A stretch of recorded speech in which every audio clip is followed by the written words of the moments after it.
Monterings- och inställningstips. Vi kommer inte att gå igenom hela monteringsanvisningen här. Vi kommer bara att ge några hjälpande tips.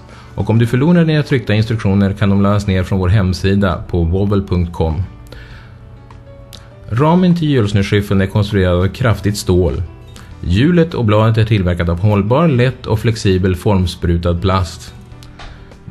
Det reducerar friktionen och blöt snö fastnar inte som det gör på metall. Om det ändå skulle fastna, spraya lite med silikon eller använd matolja. Våra hjulsnörskyfflar är designade så att alla bultar är försänkta i ett fyrkantigt hål. Om du håller bulten på plats med ena handen så kan muttern spännas från andra sidan med ett handverktyg, en tång, en hylsnyckel eller en fast nyckel på 11 eller 13 mm.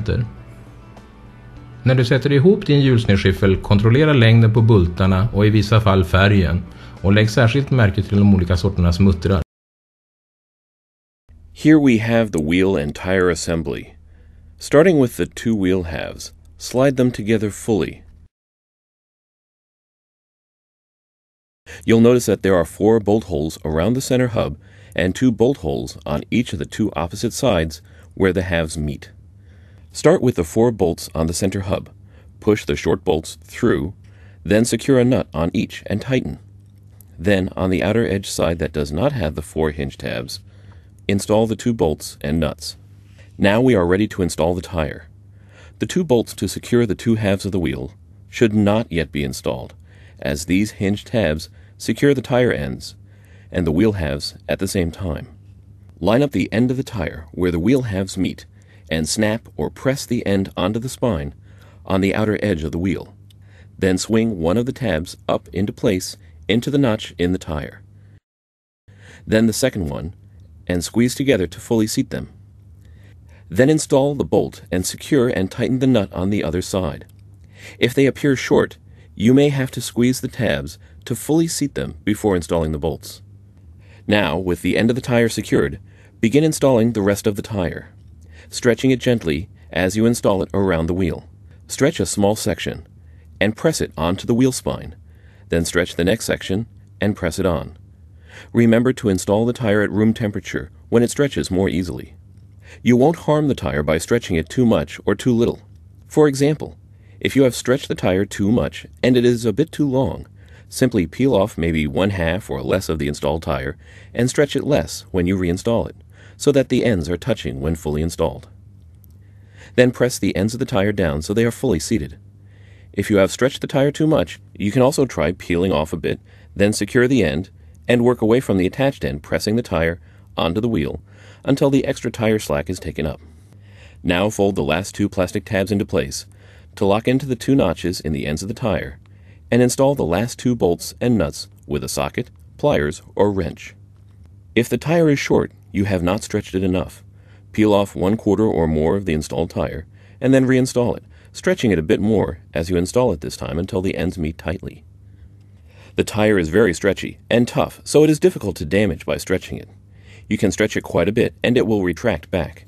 Just make sure that the ends meet at the wheel joint and fit tightly before swinging or placing the tabs into place and securing with the bolt and nut. Although unlikely, if you are installing the tire and notice that one of the tabs is missing, it is likely it was roughly handled during delivery or shipping and the tab became detached. It's probably in the bottom of the box. The tabs are secured by a thin piece of plastic to allow them to fold and are attached mostly to show more easily how they fit when folded into place. So there is no functional problem if one did detach. Merely take the loose tab and fit it into place to secure the tire and secure the bolt and nut.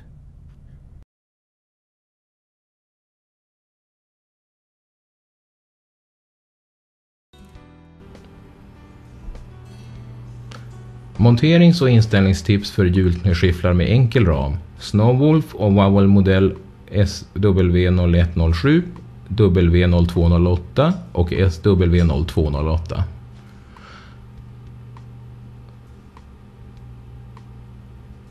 Om din hjulsnörskyffel är en modell med enkel ram, där hjulet sitter på sidan av ramen, monteras bladet och ramen med en 4,4 cm lång bult och låsmuttrar med hjälp av en 11 mm fast nyckel.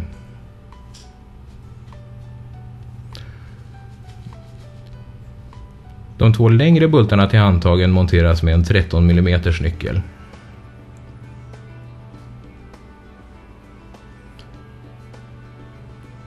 För modell SW0107 sitter huvudinställningen för handtagshöjden i ramfästet.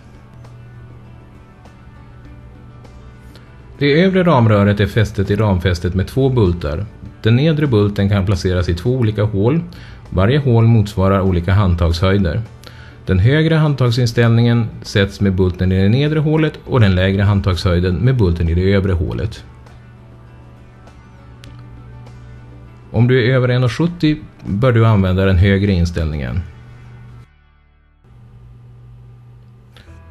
Bortsett från inställningen med höjden på handtaget kan också längden på handtaget ställas in beroende på vilka hål som används för att fästa handtaget i. I de flesta fall passar den kortaste inställningen bäst till den lägsta positionen och den längsta inställningen passar bäst till den högsta positionen. Den längsta inställningen av handtaget höjer också handtaget lite, så pröva dig fram och hitta den position och inställning som passar dig bäst. Om du är över 1,70 bör du dock sätta handtaget i den yttersta och längsta positionen.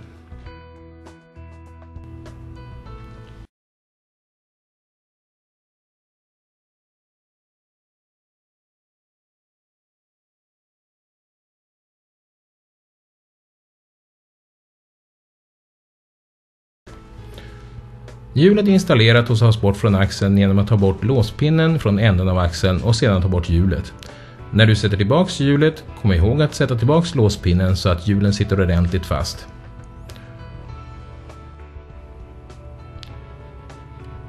Om du tappar bort låspinnen kan du använda en bit kraftig ståltråd, men den här typen av låspinnar de finns i de flesta järnaffärer.